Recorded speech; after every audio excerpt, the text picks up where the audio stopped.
guys, it's Katie from Without a Crystal Ball. Welcome back to my channel. It is Tuesday, December 8th, and we're gonna get started because we have an update on the sister wives. Okay, we've done a lot of talking about how there's been some drama with the family. You have Mary that came out and basically said that I love Kody, he's the best ever. You've had Christine working her booty off trying to pay for things because everyone thinks they're broke.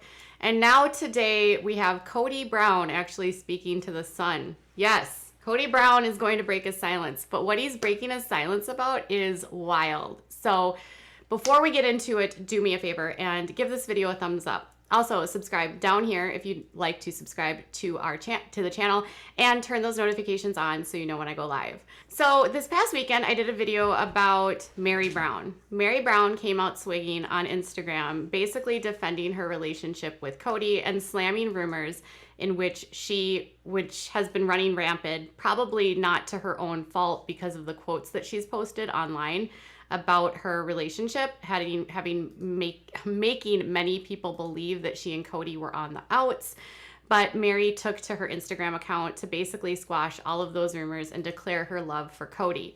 On the post, she said, "Let's just clarify something here. I love this man. I don't owe anyone an explanation, but I'll do it anyway. I'm well aware that we as a family have chosen to put ourselves out there, which in turn brings about a lot of speculation, commentary, and opinions.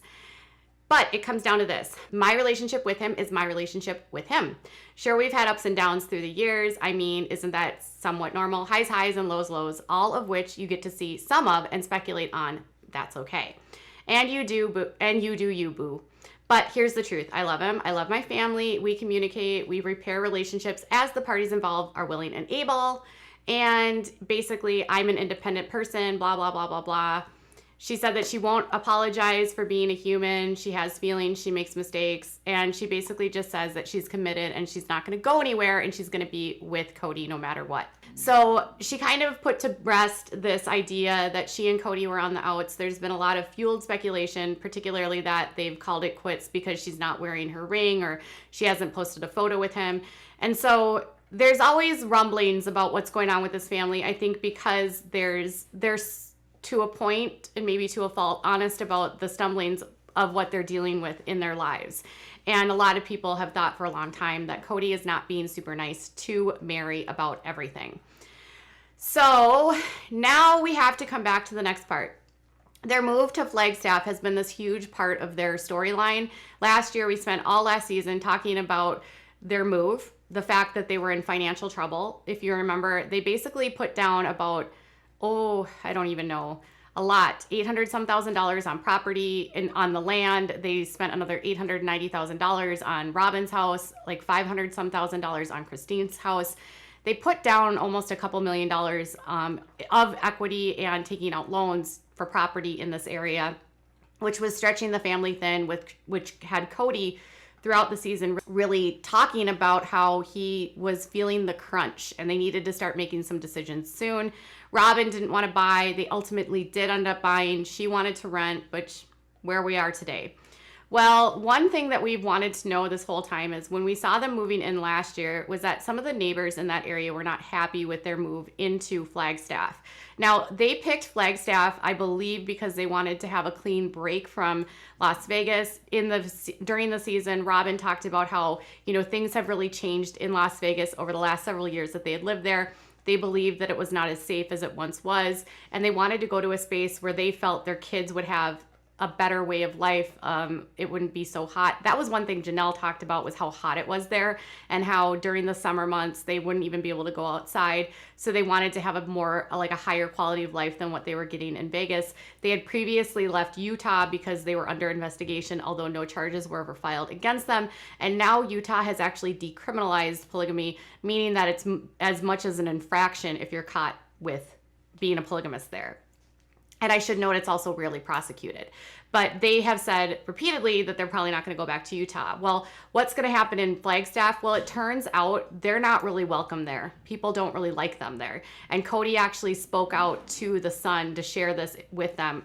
And so basically what he told the Sun was this: they're not popular around here. Their neighbors don't want anything to do with them, I guess, at all. So apparently the Sun gets that statement from Kody, and then a neighbor tells The Sun this. They said that the family keeps to themselves. They keep themselves to themselves. And the neighbor said, I have not spoken to Kody for more than 2 years, since before they moved into the house. They keep themselves to themselves. And they also went on to say, we wish they weren't here because they make Flagstaff look as though everyone has all these wives. So residents of Flagstaff don't like the tarnished reputation that the Browns bring with them. They don't want this idea that Flagstaff is okay with polygamous families. They don't want people to think of Flagstaff and think of the Browns. And, you know, to a point, I can understand that. Flagstaff is not a humongous city. And if it's got this reputation of being sort of this like mountainous wonderland where you have all of these beautiful mountains and outdoor activities and it's a laid back, chill sort of way of life, it also has a large population of Mormon individuals that live there, around 5,000 total. So if they wanted to kind of integrate within the Mormon community, they could, except the Mormon community there is also not super on board with them either. They aren't interacting with their neighbors, and they also aren't interacting with other Mormons. Now, they are polygamists that are part of the Apostolic United Brethren, which was a splinter group of Mormonism, or the Church of Jesus Christ of Latter-day Saints. And this splintered off when polygamy basically was outlawed by the Mormon or the LDS faith. So when that split happened, they still have similar belief systems, except the LDS does not practice any form of polygamy. Flagstaff was designated a second stake by the church in Salt Lake City in 2017. So they have a decent sized population of people in the LDS. It has 5,000 followers in the area, and it has 14 separate congregations.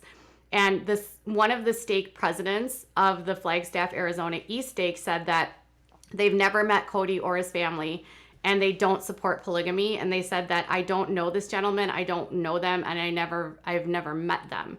So even if they did integrate, they don't support the way of life either. The person at the church said, we support the government and realize that polygamy is contrary to the laws of the land. They're in an area that, one, their neighbors don't want them there, the church doesn't want them there, and they have all of these properties. They've done nothing on Coyote Pass, and the only place that they could potentially have some sort of normalcy is if they were to go back to Utah, and because most polygamists sort of live in either Utah, Wyoming area, and they haven't wanted to go back to Utah.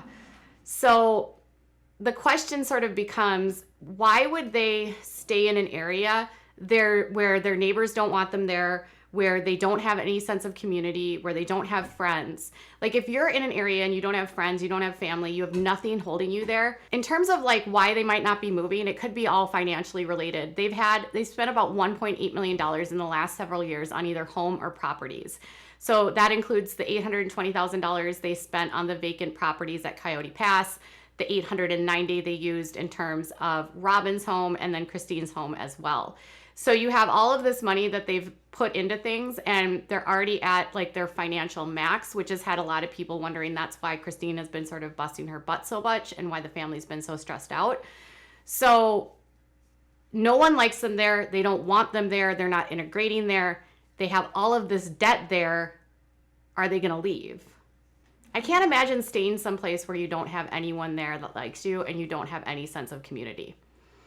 So what are your thoughts here?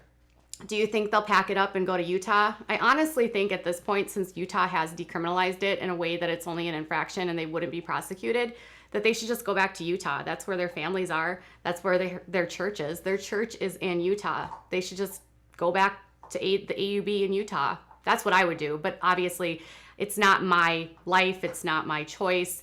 That would just make the most sense to me. But again, they have financial entanglements in Flagstaff. So tell me what your thoughts are. Are you surprised or not surprised by these developments? Bye, guys.